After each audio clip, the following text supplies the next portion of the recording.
নামাজের পরে হাসবুনাল্লাহু নি'মাল ওয়াকিল এই দোয়াটা যদি 33 বার করে পাঠ করতে পারে আল্লাহ পাক নগদে তাকে 4টা পুরস্কার দান করে দেয়। যেরকম সুবহানাল্লাহ।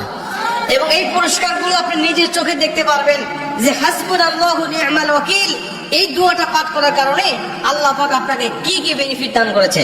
এক নম্বরে আল্লাহ পাক আপনার দুশ্চিন্তা, আপনার টেনশন আল্লাহ পাক দূর করে দিবে।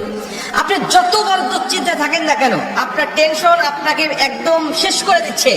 আপনি যদি হাসবুনাল্লাহু নি'মাল ওয়াকিল মানে আল্লাহ আমার জন্য যথেষ্ট, আল্লাহ আমার জন্য অভিভাবক হিসেবে যথেষ্ট, আপনি যদি দোয়া করতে পারেন আল্লাহ পাক বলেন যে আমি আল্লাহ পাক তার টেনশন তার দুশ্চিন্তা একেবারে দূর করে দেই। এটা হলো প্রথম নম্বর বেনিফিট।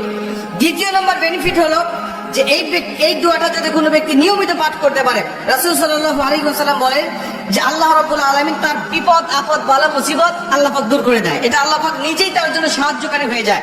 বিপদ আপদ বালা মুসিবত তার সামনে আর কিচ্ছু রাখে না। আপনি যত হাসবুনাল্লাহু নি'মাল ওয়াকিল পাঠ করবেন তত আল্লাহ পাক আপনার সামনে থেকে বিপদ বালা মুসিবত দূর করে দিবে। এটা হলো 2 নম্বর। 3 নম্বরে নবীজি সাল্লাল্লাহু আলাইহি ওয়াসাল্লাম বলেন যে ব্যক্তি হাসবুনাল্লাহু নি'মাল ওয়াকিল বেশি বেশি পাঠ করবে আল্লাহ রাব্বুল আলামিন সে যদি কারোর দ্বারা জুলুম শিকার হয়ে থাকে, সে মাজলুম, তার উপরে কেউ জুলুম করেছে, তার উপরে কেউ কষ্ট দিয়েছে, তাকে এই কষ্টটা সে পেয়ে আল্লাহ পাকের কাছে হাসবুনাল্লাহু নি'মাল ওয়াকিল পাঠ করেছে, আল্লাহ পাক বলেন নিজেই আমি ওই মাজলুমের পক্ষে হয়ে যাই, জালেমের বিপক্ষে আমি আল্লাহ নিজের অবস্থানটা দান করে দিই। যেরকম সুবহানাল্লাহ। ভাই আল্লাহ যদি আপনার পক্ষে দাঁড়ায় যায় আপনার কিছু লাগে? আল্লাহ যদি আপনার জন্য সাহায্যকারী হয়ে যায় কিছু লাগে? আপনাকে কোন জালিম আপনার উপর জুলুম করছে, আপনি হয়তো বা সেই জালিমের কাছে আপনি কিচ্ছু না, একেবারে তুচ্ছ, কিন্তু আল্লাহ তো তার থেকে অনেক বেশি শক্তিশালী। আল্লাহ পাক বলে যে আমি তখন ওই মাজলুমের পক্ষে দাঁড়া যাই, ওই জালিমের বিপক্ষে দাঁড়া যাই, আমি আল্লাহ আমার নিজের মতো করে আমি তখন বিচারটা শুরু করে দেই। যেরকম সুবহানাল্লাহ। এজন্য যদি কেউ আপনার উপর জুলুম করে আপনি হতাশ হবেন না, আপনি কষ্ট পাবেন না, আপনি আসমানের দিকে মুখটা উঁচা করে বলবেন হাসবুনাল্লাহু নি'মাল ওয়াকিল নি'মাল মাওলা ওয়া নি'মান নাসির। আপনি এই দোয়াটুকু শুধু পাঠ করবেন, দেখবেন যে আল্লাহ পাক আপনার সব হতাশা, সব দুশ্চিন্তা, সব টেনশন আল্লাহ পাক মুহূর্তের মধ্যেই আল্লাহ পাক আপনার দূর করে দিয়েছে। যেরকম সুবহানাল্লাহ।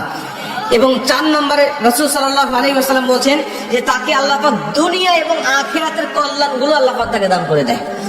দুনিয়াতে যত কল্যাণ যত খারাপই আছে এগুলো দূর করে দেয়, কল্যাণগুলো আল্লাহ পাক দান করে দেয়।